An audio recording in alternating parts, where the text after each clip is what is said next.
இன்றைக்கு தான் முதல் ஆராதனை இங்கே புதிய இடத்துல. பல வருஷங்களுக்கு பிறகு இப்படி ஒரு இடம் மாறி நம்ம வந்திருக்கிறோம். கிட்டத்தட்ட ஒரு வருஷத்துக்கு முன்னாடியே இப்படி கொஞ்சம் பெரிய இடமா தேடிக்கொண்டிருந்தோம். ஆனால் இப்பொழுது தான் அது வாய்த்தது. எல்லாத்துக்கும் கர்த்தருடைய நேரம் என்று உண்டு. இந்த நேரத்தில் அது கர்த்தர் வாய்க்க செய்தார். ஜீசஸ் கால்ஸ், இயேசு அழைக்கிறார் ஸ்தாபனத்திற்கும் நன்றி கூறிக்கொள்கிறேன். விசேஷமாய் பல பேர் உதவியாக இருந்தார்கள், அவர்களுக்கும் எனது நன்றியை தெரிவித்துக் கொள்கிறேன். கர்த்தர் நல்லவர். எத்தனை பேர் நம்புறீங்க?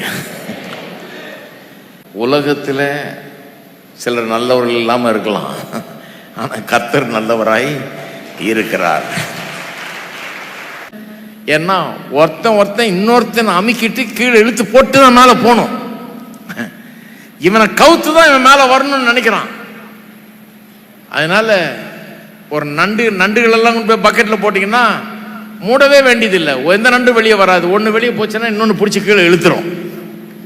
அந்த நண்டு வேலை நடக்குது உலகத்தில். கீழே எப்படியாவது பிடிச்சி இழுத்து போட்டு ஒன்றும் இல்லாமல் ஆக்கினேன், எங்க மேலே போயிட்டே இருக்கிறானே. என் முயற்சியை நம்பி நான் வாழல. ஆமா, நான் வேலை செய்யறேன், ஆனா அதுல கடவுளுடைய ஆசீர்வாதம் இருக்கிறது. அதனால கர்த்தர் இஸ்ரவேல் மக்கள்கிட்ட சொல்றாரு, என்ன சொல்றாரு? நீ கையிட்டு செய்யற வேலையெல்லாம் ஆசீர்வாதத்தை கட்டளை இடுவேன். ஏன் கட்டளை இடணும்? ஏன் கட்டளை இடணும்னா, கட்டளை இடலைன்னா என்ன செஞ்சாலும் வேலை செய்யாது. ஏன்னா இந்த உலகத்தில் இந்த லா ஆஃப் கிராவிட்டி, கீழே இழுக்கும் ஒரு பிரமாணம் வேலை செய்து கொண்டிருக்கிறது. சாபம் என்கிற ஒன்று வேலை செய்து கொண்டிருக்கிறது.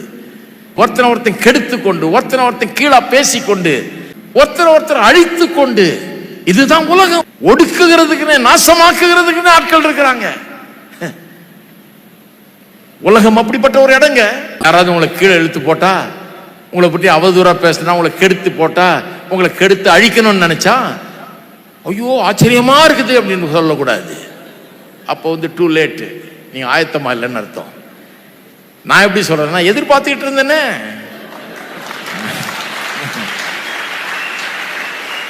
ஆனால் ஒன்று சொல்றேன், நாம் தேவனுடைய பிள்ளைகள்.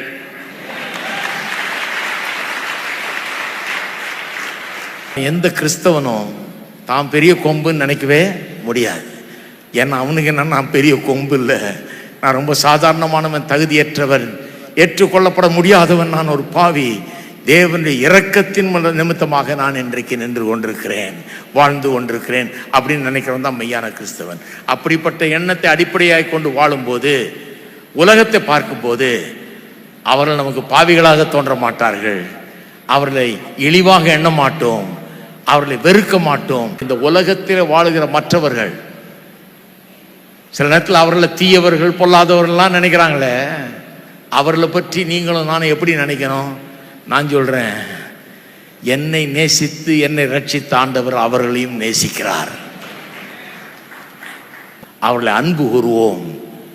அவர்களும் என்னை போலவே இந்த ரட்சிப்புக்குள்ள வர வேண்டும் என்று ஜெபிப்போம். நாம் வசிக்கிற பட்டணங்களுக்காக, நாம் வசிக்கிற நகரங்களுக்காக, அங்கே வாழுகிற மக்களுக்காக, தேசங்களுக்காக, உலகத்துக்காக, அதன் மக்களுக்காக நாம் ஜெபிக்கிறவர்களாக மாறுவோம். நான் சொல்றேன், ஏஎஃப்டி சபையினருக்கு இன்றைக்கு மனிதர்கள் வாழுகிற பிரச்சனைகள் நிறைந்த, களைப்பை உண்டாக்கி சலிப்பை உண்டாக்குகிற, ஒடுக்குகிற இப்படிப்பட்ட ஒரு உலகத்திலே கடவுள் உங்களை ஏன் வச்சிருக்கிறாரு? ஒரு நோக்கத்தோட வச்சிருக்கிறாரு. மலையின் மேல் இருக்கிற பட்டணமாயிருக்கிற நீங்கள் எப்படி வாழ வேணும்? நாம் மலையின் மேல் இருக்கிற பட்டணம். நான் வித்தியாசம், நான் தேவனுடைய நகரம். கர்த்தர் இங்க வச்சிருக்கிறார், இந்த ஊர்ல வச்சிருக்கிறார், இந்த நாட்டில் வச்சிருக்கிறார், ஒரு நோக்கத்துக்காக வச்சிருக்கிறார். அந்த மனப்பான்மையோடு தான் நான் கடந்த 40 வருஷங்களாக இங்கே வாழ்ந்து கொண்டிருக்கிறேன். அப்படி வாழ்ந்து அப்படி பிரசங்கம் பண்ணதுனால தான் இன்னைக்கு இவ்வளவு பேர் இங்க கூடி இருக்கிறீர்கள்.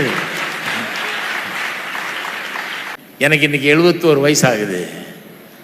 நான் மற்றவர்களுக்காக என் வாழ்நாள் முழுக்க வாழ்ந்துட்டேன்.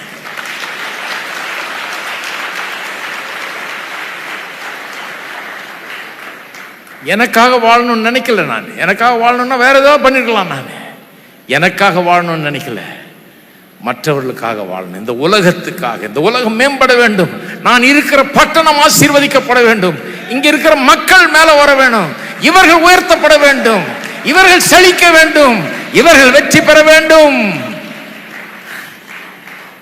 இவர்கள் வெறும் ஆண்டவர் அறிந்து கொண்டா போதாது, இவர்கள் ஆண்டவருடைய சத்தியங்களை அறிந்து கொண்டு அவருடைய நன்மைகளை பெற வேண்டும். இவர்கள் குடும்பங்கள் தலைக்க வேண்டும், இவர்கள் நன்றாக இருக்க வேண்டும், இவருடைய பிள்ளைகள் நாளைக்கு சிறந்தவர்களாய் வர வேண்டும் என்கிற அந்த ஒரே எண்ணத்தோடு தான் ஒவ்வொரு ஞாயிற்றுக்கிழமையும் நான் பிரசங்கம் பண்ணி இருக்கிறேன். இங்கே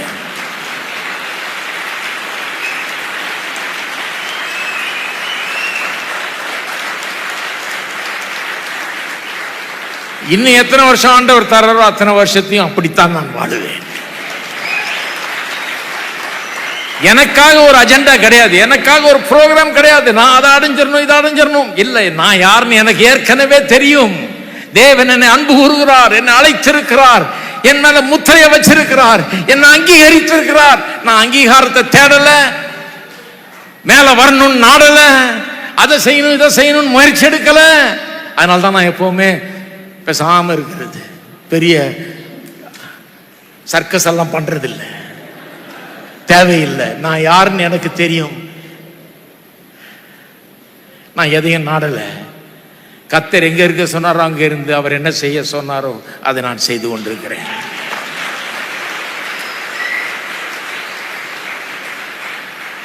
என்னை பற்றி நான் சொல்றேன்னு நினைக்காதீங்க, நான் என்னை பற்றி ரொம்ப சொல்ல மாட்டேன் சாதாரணமா. நான் ஏன் சொன்னேன்னா நீங்களும் அப்படியே தான். நீங்க டாக்டரா இருக்கலாம், இன்ஜினியரா இருக்கலாம், பெரிய பிசினஸ் மேனா இருக்கலாம், அதுவா இருக்கலாம், அது ஒரு பெரிய படிச்ச ஆட்களா இருக்கலாம், என்னவா இருக்கலாம், உலகத்தில் பெரிய பெரிய பதவியில் இருக்கலாம், எல்லாம் இருக்கலாம். ஆனா உங்களுக்கு உங்களை குறித்த அஜெண்டா இருக்கக்கூடாது. கடவுள் அவர் என்ன அழைச்சிருக்கிறார், இந்த ஊர்ல வச்சிருக்கிறார், எனக்கு ஒரு தரிசனத்தை கொடுத்திருக்கிறார். மலையின் மேல் இருக்கிற பட்டணம் போல இந்த உலகத்துக்கு வெளிச்சமாய் உப்பாய் நான் வாழ வேண்டும். இதன் மூலமாக என் கிட்ட வர்றவங்களாம் ஆசீர்வதிக்கப்பட வேண்டும். சபையில் இருக்கிறவர்களெல்லாம் ஆசீர்வதிக்கப்பட வேண்டும்.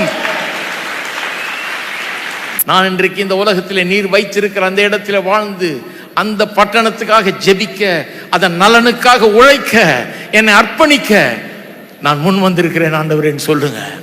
இந்த ஊரின் நலனுக்காக, இந்த மக்களின் வாழ்வுக்காக, வெறும் சபையில் இருக்கிறவர்களுடைய நலனுக்காக அல்ல, வெளியில் இருக்கிறவர்களுடைய நலனுக்காகவும், எல்லா ஜாதி இனம் மதம் எல்லாவற்றையும் சேர்ந்தவர்களுடைய நலனுக்காக, எல்லாரும் ஆசீர்வதிக்கப்படும்படியாக என்னை ஒரு கருவியாக அர்ப்பணிக்கிறேன். ஸ்தோத்திரம் கர்த்தாவே. கர்த்தாவே, இந்த மக்களை ஆசீர்வதிப்பீராக.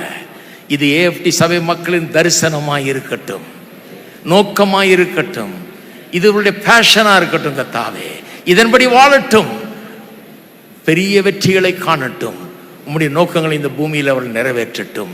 இயேசுவின் நாமத்திலே ஜெபிக்கிறேன். ஆமென்.